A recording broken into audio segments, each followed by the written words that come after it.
ভারতের আনন্দবাজার পত্রিকা দৈনিকটি একটি রিপোর্ট প্রকাশ করেছে, একটি সংবাদ প্রকাশ করেছে। সেটি থেকে আমি আপনাদেরকে প্রমাণ করে দিব যে শেখ হাসিনা দেশেই আছেন। 2024-এর বিপ্লবীরা বুদ্ধিজীবী দিবসের দিনটিতে কোথায় ছিলেন বা কোথায় আছেন?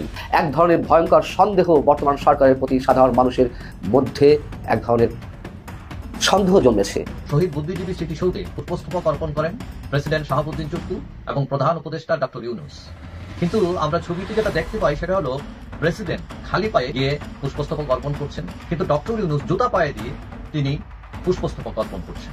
এটা নিয়ে বিভিন্ন প্রশ্ন উঠে। আওয়ামী লীগ আসলেই এখনো মরে যায় নাই। আওয়ামী লীগ কিন্তু সবাই একটা নেতৃত্বের জন্য, একটা ডাকের যে অপেক্ষায় আছে। আওয়ামী লীগ আজকে যে বুদ্ধিজীবী এই কবরস্থানে গেলাম, পুষ্পস্তবক অর্পণ করলাম, ওইখানেও কিন্তু আওয়ামী লীগ ছিল 10ই নভেম্বর।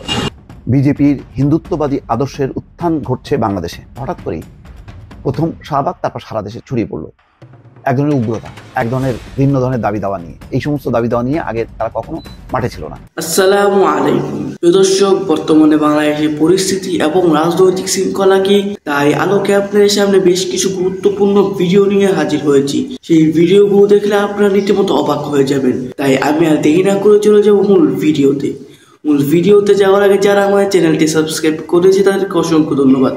আর যারা এখন আমার চ্যানেলটি সাবস্ক্রাইব করে তারা তাড়াতাড়ি সাবস্ক্রাইব করে ফেলুন ধরনের সকল আপডেটগুলো সবার আগে পেতে। একটি বিষয় খুবই গুরুত্বপূর্ণ হয়ে উঠেছে, অনেক সমালোচনার মধ্যে পড়েছে, সেটা হলো আজ ভোরে শহীদ বুদ্ধিজীবী স্মৃতিসৌধে পুষ্পস্তবক অর্পণ করেন প্রেসিডেন্ট শাহাবুদ্দিন চুপ্পু এবং প্রধান উপদেষ্টা ডক্টর ইউনূস। কিন্তু আমরা ছবিতে যেটা দেখতে পাই সেটা হলো প্রেসিডেন্ট খালি পায়ে, সাধারণত খালি পায়ে যায় সবাই, গিয়ে পুষ্পস্তবক অর্পণ করছেন, কিন্তু ডক্টর ইউনূস জুতা পায়ে দিয়ে তিনি পুষ্পস্তবক অর্পণ করছেন। এখন জুতা পায়ে দিয়ে শহীদদের প্রতি শ্রদ্ধা জানাচ্ছেন, এটা নিয়ে বিভিন্ন প্রশ্ন উঠেছে এবং এটা নিয়ে বিতর্ক হচ্ছে যে এটা কি তিনি ইচ্ছা করে করলেন নাকি অনিচ্ছাকৃত ভুল হয়েছে সেটা তার। কেউ কেউ বলছেন যে না, এই সরকার হচ্ছে স্বাধীনতা বিরোধী, ডক্টর ইউনূস মুক্তিযুদ্ধের সময় তিনি কোথায় ছিলেন, ইত্যাদি ইত্যাদি অনেক কথা বাজারে চালু আছে। অবশ্য আমরা এটাও জানি যে ইউরোপিয়ান ইউনিয়ন আছে, আমেরিকা আছে, ওইসব দেশেও বিশ্বযুদ্ধে যারা শহীদ হয়েছেন তাদের স্মৃতিসৌধে ফুল দেওয়া হয় এবং রাষ্ট্রনায়করা অনেকেই দেখছি আমরা জুতা পায়ে যান এবং পুষ্পস্তবক অর্পণ করেন। এখন প্রশ্ন উঠেছে, তিনি কি সেই বিদেশি রাষ্ট্রনায়কদের ফলো করলেন, সেই হিসাবেই তিনি গেলেন জুতা পায়ে দিয়ে, নাকি বিষয়টি তিনি খেয়ালই করেন নাই, নাকি অন্য হিসাব? তো এটা নিয়ে সমালোচনা উঠেছে, যেহেতু তিনি প্রধান উপদেষ্টা, দেশ চালাচ্ছেন। তো এখন এটা নিয়ে সরকার হয়তো একটা ব্যাখ্যা দিতে পারে, কারণ জনগণের মধ্যে একটা বিভ্রান্তি তৈরি হয়েছে। কেউ বলছেন যে তিনি আসলে মুক্তিযুদ্ধের পক্ষে কিনা নাকি বিপক্ষে, নাকি এটা তিনি ভুল করে করেছেন, নাকি এটা তিনি ইউরোপের আমেরিকার চিন্তা করে করেছেন। এটা ক্লিয়ার হওয়া দরকার। আপনাদেরকে আমন্ত্রণ জানাই শেখ হাসিনা দেশেই আছেন তৃতীয় পর্বে। আজকের এই পর্বে দেশের যে বর্তমানে উদ্বেগজনক পরিস্থিতি বিরাজ করছে, সেই পরিস্থিতির পেছনের মূল কারণটি, একমাত্র কারণটি আপনাদেরকে আমি বলার চেষ্টা করব। তার আগে আমি কিছু প্রশ্ন উত্থাপন করবো, যেগুলোর উত্তর হয়তো আপনি নিজেই খুঁজে নিতে পারবেন, বা সেই উত্তরগুলো আপনার কাছেই হয়তো আছে এবং হয়তো আপনাদের অনেকের মনেই এই প্রশ্নগুলো এসছে। নাম্বার 1 হচ্ছে যে শেখ হাসিনা ফোন পেলেন কি করে, তার হাতে সেলফোন আসলো কি করে? ভারত সরকার যদি তাকে আশ্রয় দিয়ে থাকে, তাহলে তো একজন আশ্রিতকে, এরকম দেশ ছেড়ে চলে যাওয়া একজন প্রাক্তন প্রধানমন্ত্রী, যার ব্যাপারে নানা ধরনের অভিযোগ আছে, তাকে কি করে একটি দেশ মোবাইল ফোন ব্যবহার করতে দেয়? দ্বিতীয় প্রশ্নটি হচ্ছে, ভারতে থাকলে তিনি কি করে বাংলাদেশে ফোন করেন, আমেরিকায় ফোন করেন বা যুক্তরাজ্যে ফোন করেন, যেটি গতকাল আপনারা দেখতে পেলেন যে যুক্তরাজ্যে একটি অনুষ্ঠানে তিনি অডিও ফোন কল করেছেন। 3 নম্বর, তার হাতে একটি মোবাইল ফোন আছে, এতে কোনো সন্দেহ নেই, সেটি ভেরি ক্লিয়ার। তার হাতে যদি মোবাইল ফোন থেকে থাকে এবং তিনি যে অন্যদেরকে ফোন দেন, সেটি তো দিবালোকের মতো স্পষ্ট। সেক্ষেত্রে তিনি কি রাষ্ট্রপতি বা সেনাবাহিনী প্রধানকে নিয়মিত ফোন দিতে পারেন না? যোগাযোগ কি করেন না? আদেশ নির্দেশ কি তাদেরকে দেন না? এটি কি কেউ ভেবে দেখেছেন বা খতিয়ে দেখেছেন? 4 নম্বর, যদি তিনি ফোন দেন তবে কি কোনো আদেশ নিষেধ নির্দেশ দেন না? সেগুলি কি সেই লোকগুলো পালন করে না? বা দেশে যে এত বিশৃঙ্খলা, তার কি শেখ হাসিনার নির্দেশেই কিনা? তারপরের প্রশ্নটি হচ্ছে, দেশে এই সব তার নির্দেশই ঘটছে। উপদেষ্টা নিয়োগ থেকে চাকরিতে ট্রান্সফার, আওয়ামী হিসেবে পরিচিতরা কেন উপদেষ্টা পরিষদে জায়গা পেল, আহত ছাত্র জনতারা কেন চিকিৎসা পাচ্ছে না, তাদেরকে আন্দোলন করতে হচ্ছে চিকিৎসার জন্য। ক্ষমতা আসলে কার হাতে? কে আসলে সবকিছু চালাচ্ছে? একটু ভেবে দেখলে উত্তর পেয়ে যাবেন। পরের প্রশ্ন, সরকারি অফিস, আদালত, মন্ত্রণালয়ের ওয়েবসাইটে যদি আপনি যান, দেখবেন সব জায়গায় সাবেক প্রধানমন্ত্রীর ছবি ও নিউজ এখন শোভা পাচ্ছে। তারপর নেতা নেত্রী, এমপি, মন্ত্রী, বিগত সরকারের যারা ছিলেন তারা কোথায়? সালমান এফ রহমান যেহেতু দেশেই আছেন, বাকিরাও কি দেশেই আছেন? শেখ রেহানা আসলে কোথায়? যদি ধরে নেই তিনি শেখ হাসিনার সাথে ভারতে গিয়েছেন, তবে কি প্রশ্ন হচ্ছে তিনি কেন আশ্রয় প্রার্থী হবেন সেখানে? ওনার তো ইউকেতে ঘরবাড়ি, ছেলে মেয়ে সবই আছে, হয়তো ওনার পাসপোর্টও ইউকের পাসপোর্ট। তিনি কেন তবে শেখ হাসিনার সাথে স্বেচ্ছাবন্দী থাকবেন? যে অল্প কয়েকজন পালিয়ে গিয়েছে তাদেরকে কলকাতায় বা ইউকেতে কোথাও কোথাও দেখা গেছে, বাকিরাও তো পালাতে পারতেন। কিন্তু তারা কি আসলে তাদের নেত্রীকে ছেড়ে পালাতে চাননি? অল্টারনেটিভ কোনো প্ল্যান ছিল? আপনার কি বিশ্বাস হয় সালমান এফ রহমান পালাতে চাইলে পালাতে পারতেন না? বা যদি ধরে নিই শেখ রেহানাও, আনিসুল হক, পলক, ওনারা যদি পালাতে চাইতেন তাহলে কি পারতেন না? সেনাবাহিনী কেন এতজনকে নিরাপত্তা দিয়ে রাখলো? তারা তো নিশ্চিন্তে তখনই দেশ ত্যাগ করতে পারত। এয়ারপোর্ট তো তখন কেউ দখল করেনি, বর্ডারও কেউ সিলগালা করেনি। এই প্রশ্নের কি কোনো সদুত্তর আছে? বাকিরাও কেন ধরা পড়ছে না? শুধু ধরা দিলেই ধরা পড়ছে, অন্যথায় কিন্তু তাদেরকে ধরা হচ্ছে না। যারা ধরা দিচ্ছেন তারা হয়তো চিন্তা করছেন যে আত্মগোপনে থাকার চেয়ে পুলিশের কাছে থাকা বেশি নিরাপদজনক। তো পুলিশ বা জেল হেফাজতে মন্ত্রী এমপিরা যারা আছেন তাদের চিকিৎসার সুব্যবস্থাও আছে।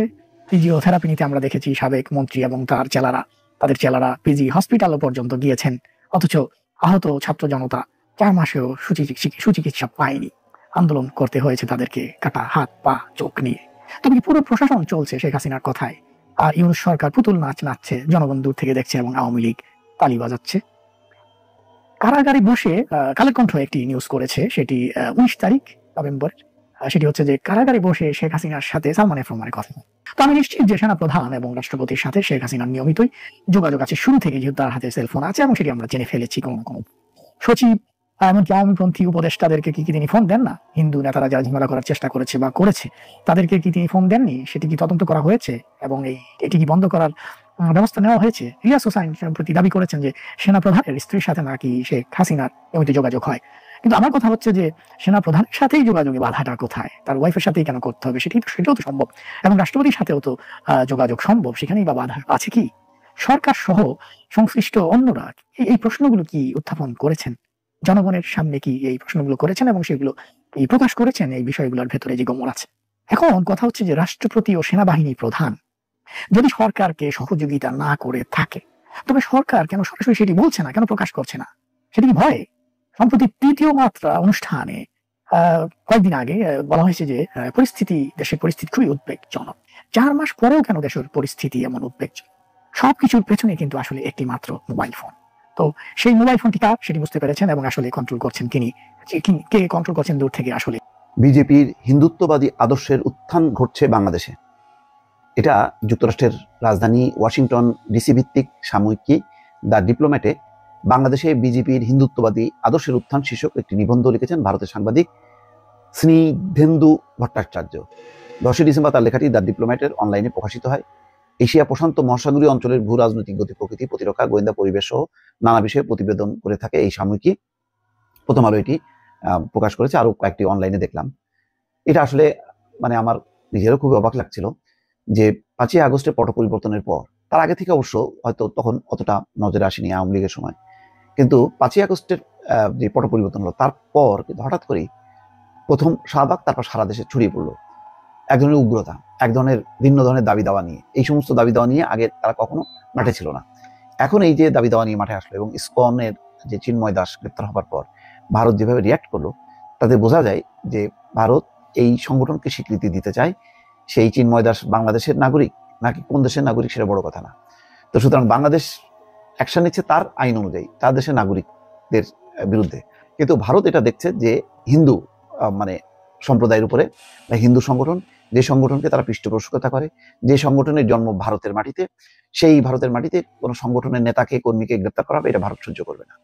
তার মানে হচ্ছে এক অর্থে আভ্যন্তরীণ বিষয় হস্তক্ষেপ। এখন ভারতের মাটিতে যদি বাংলাদেশ আওয়ামী লীগ এবং বিএনপির জন্ম হয় এবং তারা যদি রাজনৈতিক কার্যকলাপ করে, তখন যদি পুলিশ অ্যাকশন নেয়, তখন কি বাংলাদেশ বলবে যে না, তাদের উপর কিছু করা যাবে না, তারা আমাদের লোক? বিষয়টা তেমনটাই হয়ে যাচ্ছে। এবং তাদের যে জঙ্গিত্ব, যে মনোভাব বহিঃপ্রকাশ চট্টগ্রামে বিশেষ করে দেখা গেল যে একজন দোকানদারকে যেভাবে ছিনিয়ে নেওয়ার চেষ্টা করলো যৌথ বাহিনীর কাছ থেকে এবং তাদের উপর হামলা করলো, তাতে সেনা কর্মকর্তা, সদস্য এবং পুলিশ আহত হলো, তখনই কিন্তু বোঝা গেল যে তাদের জঙ্গিত্ব। অন্যদিকে চিন্ময় দাসকে আদালত যখন অর্ডার দিল যে তার জামিন নাকচ, তাকে কারাগারে যেতে হবে, তখন যেভাবে শুয়ে পড়লো, যেভাবে বিক্ষোভ করলো, তারপরে আমিনুল একজন আইনজীবীকে যেভাবে কুপিয়ে হত্যা করলো, এতে বোঝা যায় যে একটা ওই বিজেপির যে হিন্দুত্ববাদী আদর্শ, যেটা উগ্র, তারই কিন্তু ধারা। ভারতে যে সমস্ত উগ্রবাদী সংগঠন আছে তাদের শাখা প্রশাখার মতনই বাংলাদেশের এই ইসকন সহ অন্যদের কার্যক্রম আপাতত সেটা মনে হচ্ছে। এর বাইরেও তারা নানা সংগঠনের নাম দিয়ে এগুলি করছে। ইসকন শুধু সেটা না, এখানে বলা হচ্ছে যে বাংলাদেশ হিন্দু বৌদ্ধ খ্রিস্টান ঐক্য পরিষদ এবং বাংলাদেশ পূজা উদযাপন পরিষদের মতো সংখ্যালঘুদের অধিকার নিয়ে কাজ করা সংগঠনগুলোর ডাকে সাড়া দিয়ে বিক্ষোভে অংশ নেয় হাজারো মানুষ। বিক্ষোভকারীদের স্লোগানে সংখ্যালঘুদের নিরাপত্তা দেওয়া এবং তাদের ব্যাপারে ন্যায় বিচার প্রতিষ্ঠার দাবি জানানো হয়। তবে বিক্ষোভে অংশগ্রহণকারীদের কারো কারো মুখে ছিল জয় শ্রীরাম, রামের জয় স্লোগান। ভারতের হিন্দু জাতীয়তাবাদী শক্তিগুলোর সঙ্গে সংশ্লিষ্ট বিতর্কিত একটি স্লোগান এটি। এটা কিন্তু জয় শ্রীরাম সব দল সংগঠন দেয় না, কোনো যারা হিন্দুত্ববাদী উগ্র তারা কিন্তু দেয়, তার সঙ্গে কিন্তু এটা মিলে যাচ্ছে। বিক্ষোভের তৃতীয় দিন অর্থাৎ 9 আগস্ট থেকে 11 আগস্ট বাংলাদেশ হিন্দু জাগরণ মঞ্চ নামে একটি নতুন প্ল্যাটফর্ম গঠন করা হয়। নিহার হালদার, জুয়েল আইচ অর্ক, জয় রাজবংশী, রনি রাজবংশী এবং প্রদীপ কান্তি দে সংগঠনটির সমন্বয়ক ও প্রধান মুখপাত্র হিসেবে আবির্ভূত হন। এদিন গঠিত হয় BHJM এর ফেসবুক গ্রুপও। ভারতের উগ্র হিন্দুত্ববাদী সংগঠন রাষ্ট্রীয় স্বয়ংসেবক সংঘের অর্থাৎ RSS এর সহযোগী সংগঠন হিন্দু জাগরণ মঞ্চের সঙ্গে বাংলাদেশ হিন্দু জাগরণ মঞ্চের নামের অদ্ভুত মিল রয়েছে। ভারতের প্রধানমন্ত্রী নরেন্দ্র মোদীর নেতৃত্বাধীন ভারতীয় জনতা পার্টির আদর্শিক সাংগঠনিক গুরু হলো এই RSS। HJM এর অনেক নেতাই বিজেপির হয়ে কাজ করেন। তার মানে হচ্ছে এখানে একটা ইন্ধন আছে, এখানে পরিষ্কার যে বিজেপির পক্ষে বা RSS এর পক্ষে এখানে কোনো সংগঠন, এই সংগঠনগুলো ছিল হিন্দু বৌদ্ধ ঐক্য পরিষদ, মানে তাদের ভেতরে তারাও ভর করেছে এবং তারা ছোট ছোট গ্রুপ করে তারা অ্যাক্টিভ হয়েছে। ফলে অদূর ভবিষ্যতে এখানে এক ধরনের যেই ধর্মীয় সম্প্রীতি সৌহার্দ্য সেটা কিন্তু ব্যাঘাত করার জন্য এইসব সংগঠনের উগ্রতা যথেষ্ট। 2024-এর বিপ্লবীরা বুদ্ধিজীবী দিবসের দিনটিতে কোথায় ছিলেন বা কোথায় আছেন সে বিষয়ে অবশ্যই কিছু মন্তব্য আমার রয়েছে, কিছু কথা রয়েছে। তার আগে শহীদ বুদ্ধিজীবী দিবসে মিরপুরে জাতির সূর্য সন্তানদের শ্রদ্ধা নিবেদন করেছেন তাদের প্রতি আমাদের প্রধান উপদেষ্টা এবং রাষ্ট্রপতি এবং হাতে গোনা কয়েকজন উপদেষ্টা। তাদের মধ্যে অধ্যাপক ডক্টর আসিফ নজরুল এবং আমাদের প্রধান উপদেষ্টার প্রেস সচিব গণমাধ্যমকে কি বলেছেন সেটি একটু আপনাদেরকে জানাতে চাই আলোচনার সুবিধার্থে।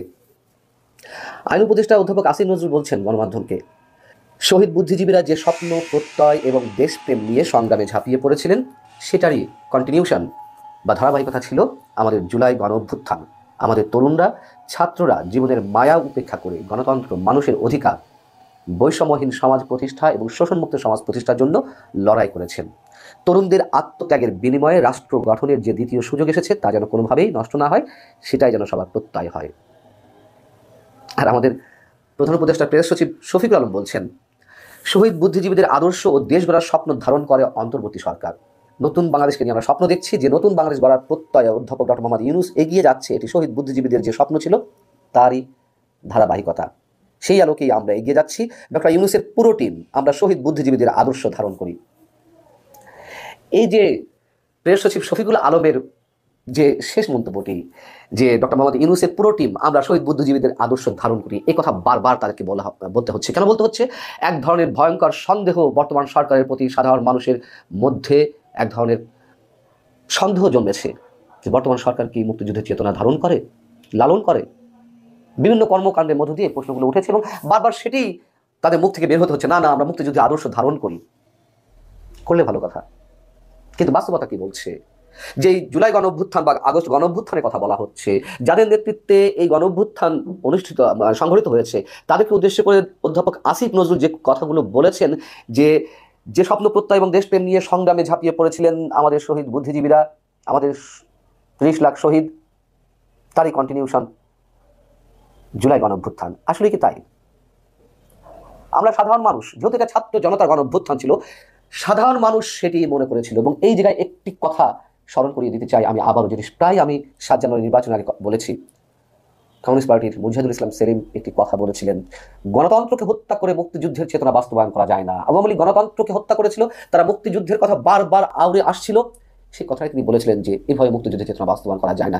ঠিক এই জায়গা থেকেই আমাদের সাধারণ মানুষের প্রশ্ন যে হ্যাঁ, আমরা মনে করেছিলাম 71-এর চেতনা ধারণ করেই গণ অভ্যুত্থান সংগঠিত হয়েছিল, স্বৈরাচার বিরোধী আন্দোলন সংগঠিত হয়েছিল, কিন্তু এখন আমরা অনেকেই confused. Sorry doctor Asif Nazrul, sorry mister Shafiqul Alam, আপনারা যা বলছেন আমরা সর্বান্তকরণে তা মেনে নিতে পারছি না। তার কারণ যে ছাত্রদের কথা বলছেন, যাদের নেতৃত্বে গণ অভ্যুত্থান সংগঠিত হয়েছিল, তারা কোথায়? সেই বিপ্লবীরা শহীদ বুদ্ধিজীবী দিবসে কোথায় আছেন? তাদেরকে আমরা দেখেছি বুদ্ধিজীবী দিবসে শ্রদ্ধা নিবেদন করতে? আমি যদি এক এক করে নাম বলি, উপদেষ্টা পরিষদের যে 3 মহানায়ক, আমাদের ডক্টর মোহাম্মদ ইউনূসের ভাষ্য অনুযায়ী মাস্টার মাইন্ড মাহফুজ আলম কোথায়? তিনি শ্রদ্ধা নিবেদন করেছেন। বৈষম্য বিরোধী ছাত্র আন্দোলনের লিডিংয়ে যিনি ছিলেন তথ্য ও সম্প্রচার উপদেষ্টা নাহিদ ইসলাম, তাকে কি আমরা দেখেছি? স্থানীয় সরকার বিষয়ক উপদেষ্টা অন্যতম ছাত্র সমন্বয়ক আসিফ মাহমুদ সজীব ভুঁইয়া, তাকে কি আমরা দেখেছি? শুনলাম কেউ কেউ নাকি অসুস্থ, কেউ কেউ আসেননি এমনিতেই। এটা কোনোভাবেই গ্রহণযোগ্য হতে পারে না।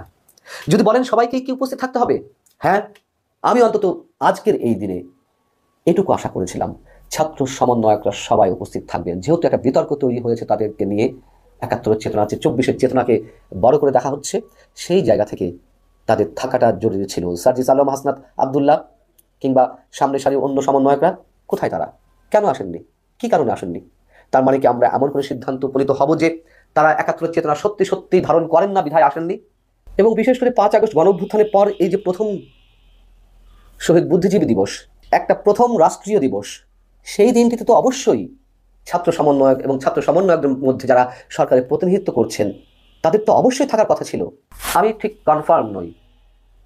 শুনেছি বৈষম্য বিরোধী ছাত্র আন্দোলনের মধ্য দিয়ে গঠিত হলো যে জাতীয় নাগরিক কমিটি, তার সদস্য সচিব আরিফ সোহেল মিরপুরে গিয়েছিলেন। আমি জানি না, আমি শুনেছি।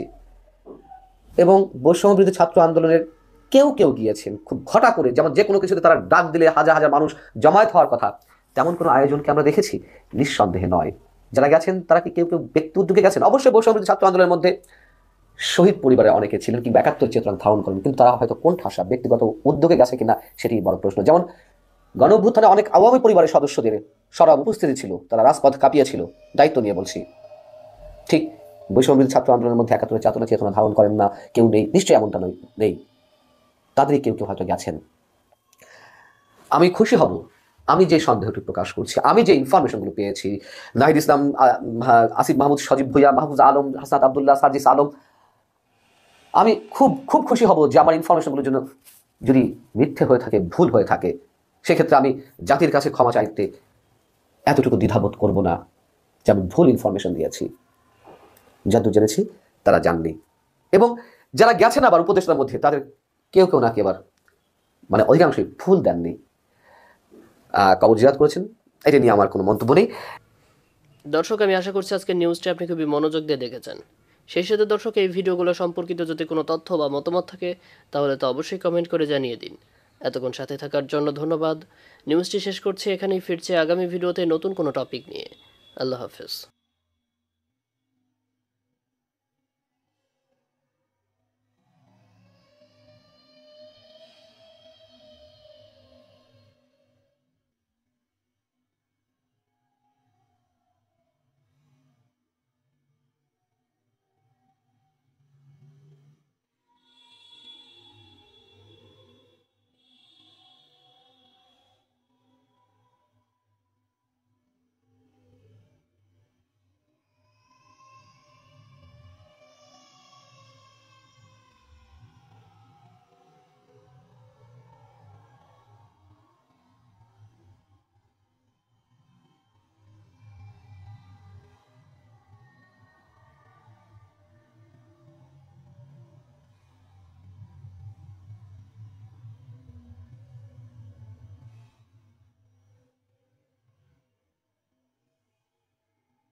দর্শক, আমি আশা করছি আপনারা সকলেই আলোচনাগুলো শুনেছেন এবং এই আলোচনাগুলো নিয়ে যদি আপনার কোনো মন্তব্য থেকে থাকে অবশ্যই কমেন্ট বক্সে জানাবেন।